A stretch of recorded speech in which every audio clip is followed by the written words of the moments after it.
ओम साई राम, गाओ साई गुण। बाबा की आज्ञा से अब हम श्री साई सच्चरित्र के अध्याय 7 को सुनेंगे। इस अध्याय में निम्न कथाओं का वर्णन किया गया है। साई बाबा एक अद्भुत अवतार। बाबा हिंदू थे या मुस्लिम। श्री साई बाबा की प्रकृति, उनकी यौगिक क्रियाएं, उनकी सर्वव्यापकता और दयालुता, कुष्ठ रोगी द्वारा सेवा, खापरडे के पुत्र को प्लेग, पंढरपुर गमन। पहली कथा, साईं बाबा एक अद्भुत अवतार। बाबा हिंदू थे या मुस्लिम।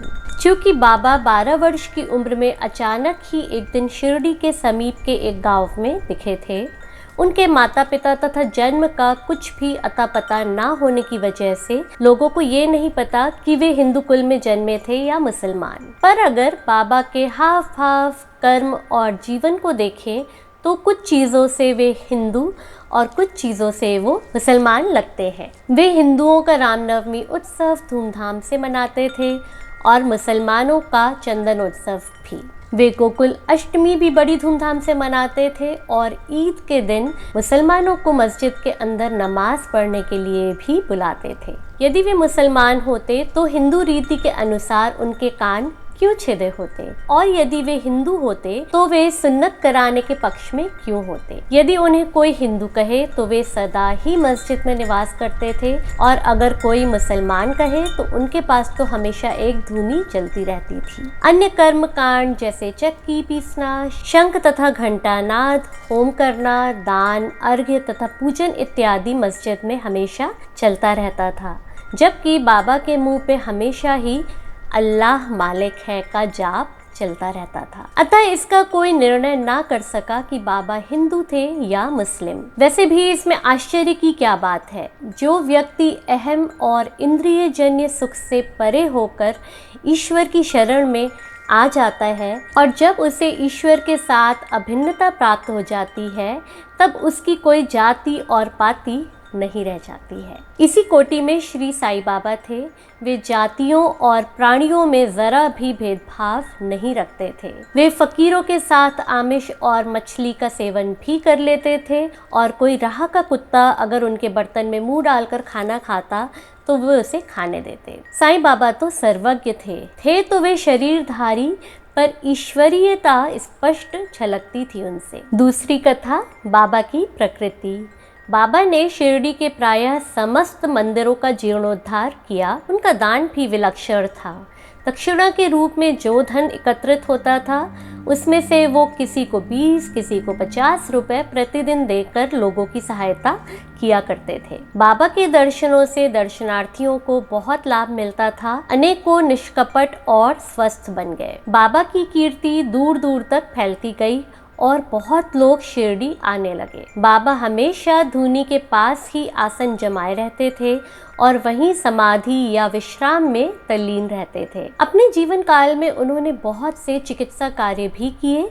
एक बार एक भक्त की आंखें बहुत लाल हो गईं और उनमें सूजन भी आ गई। तब बाबा ने भिलवा पीसकर उसकी 2 गोलियां बनाई और रोगी के नेत्रों में एक एक गोली चिपकाकर कपड़े की पट्टी से आंखें बांध दी। दूसरे दिन पानी के छींटे मारकर पट्टी खोली गई तो नेत्रों की सूजन कम हो गई थी और नेत्र निरोग हो गए थे। तीसरी कथा, बाबा की यौगिक क्रियाएं। बाबा 6 प्रकार की क्रियाओं के पूर्ण ज्ञाता थे, जिसमें धोती मतलब कि एक 3 इंच चौड़ा और करीब 22.5 इंच लंबा गीला कपड़ा करके मुंह के रास्ते पेट में डाला जाता था, और करीब आधे घंटे के बाद कपड़ा बाहर निकाल लेते थे, जिससे आंतें स्वच्छ हो जाती थी। लेकिन बाबा की धौती क्रिया निराली थी। वे आंतों को उदर से बाहर निकालकर उन्हें समीप के वृक्ष पे सुखा दिया करते थे। दूसरी क्रिया खंड योग, जिसमें शरीर के अंगों को पृथक पृथक कर पुनः जोड़ा जाता है, और तीसरी क्रिया समाधि शामिल है। एक बार बाबा ने अपने शरीर के अंगों को निकालकर अलग अलग भिन्न भिन्न स्थानों में मस्जिद में बिखेर दिया। एक महाशय वहां थोड़ी देर में आए और ऐसा देखकर डर गए कि शायद किसी ने बाबा का कत्ल कर दिया। पर जब वो दूसरे दिन मस्जिद में गए तब बाबा पूर्ववत हष्ट और पुष्ट बैठे हुए थे। उन्हें ये देखकर बहुत आश्चर्य हुआ कि कहीं कल की घटना एक स्वप्न तो ना थी। इन क्रियाओं की पुष्टि करने वाले लोग अभी भी शिरडी में मौजूद हैं। चौथी कथा, उनकी सर्वव्यापकता और दयालुता।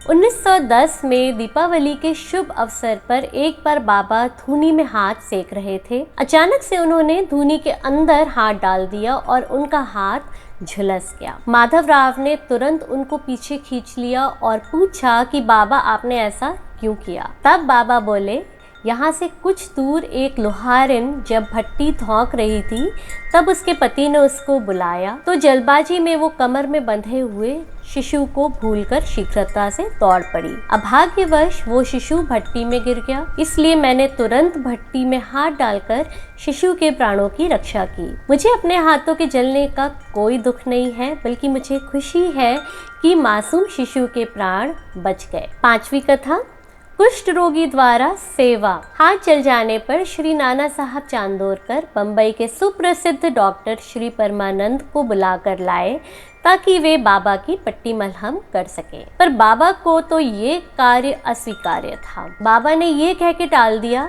कि अल्लाह ही उनका मालिक है। पर भाग्यवश बाबा के घाव को साफ करना और उसमें पट्टी करने का सौभाग्य एक कुष्ठ रोग पीड़ित भक्त भागोजी शिंदे को प्राप्त हुआ। वे प्रतिदिन जले हुए स्थान पे घी लगाते थे और उसके ऊपर एक पत्ता रखकर पत्तियों से कसकर बांध देते थे। कुछ समय के बाद बाबा का घाव भर गया, परंतु ये किसी को ज्ञात न हो सका कि बाबा के हाथ का घाव भरा है कि नहीं। और बाबा की समाधि तक इस तरह से घी मलना और कसकर पट्टी बांधने का कार्यक्रम लगातार चलता रहा। बाबा को यथार्थ में चिकित्सक की कोई आवश्यकता नहीं थी, पर भागोजी के प्रेम और उनके पूर्व जन्म के पाप कर्म काटने के लिए बाबा ने उनको अपनी सेवा करने का सौभाग्य प्रदान किया। 6ठी कथा, खापर्डे के पुत्र को प्लेग। एक बार अमरावती के श्री दादा साहब खापर्डे की धर्मपत्नी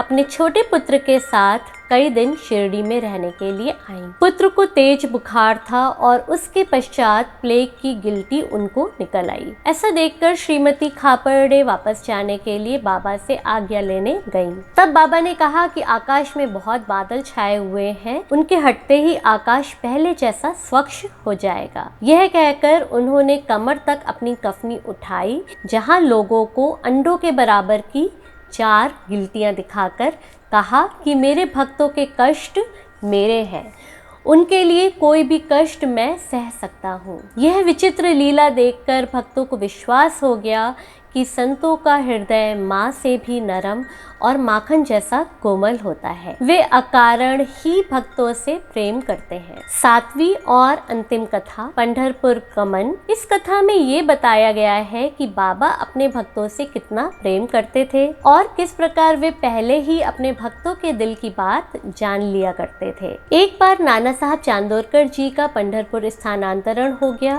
वो बहुत खुश हुए क्योंकि पंढरपुर पृथ्वी के स्वर्ग जैसा माना जाता है, क्योंकि वहाँ विट्ठल का मंदिर जो है। उन्हें कार्यभार तुरंत ही संभालना था, इसलिए बिना किसी को सूचना दिए हुए वे शीघ्र शिरडी पहुंचकर बाबा के दर्शन कर आगे पंढरपुर बढ़ जाना चाहते थे। ऐसा सोचकर वे पंढरपुर जाने के लिए निकल पड़े, परंतु बाबा से क्या छुपा है। सर्वज्ञ होने की वजह से जैसे ही नाना साहब नीमगांव के पास पहुंचे, बाबा ने अपने भक्तों के साथ भजन शुरू कर दिया, जिसके शब्द थे, मुझे पंढरपुर जाकर वहीं रहना है क्योंकि वही मेरे स्वामी का घर है। बाबा गाते जाते और भक्त उसे दोहराते जाते। थोड़ी देर में नाना साहब शिरडी पहुंचे और बाबा के चरणों में उनका दर्शन कर आगे पंढरपुर जाने की आज्ञा पाने के लिए उपस्थित हुए। तब भजन गाने वाले भक्तगणों ने बताया कि बाबा उनके पंढरपुर जाने के भाव को पहले से ही जानते थे, इसलिए तो हम ये भजन गा रहे थे। यह सुनकर नाना साहब द्रवित हो गए और बाबा के चरणों में गिर गए। तब बाबा ने आज्ञा, ऊदी और आशीर्वाद देकर उनको पंढरपुर विदा कर दिया। बाबा की लीलाएं तो बस निराली है। इसी के साथ ये अध्याय 7 यही समाप्त होता है। ओम साईं राम। गाओ साईं गुण।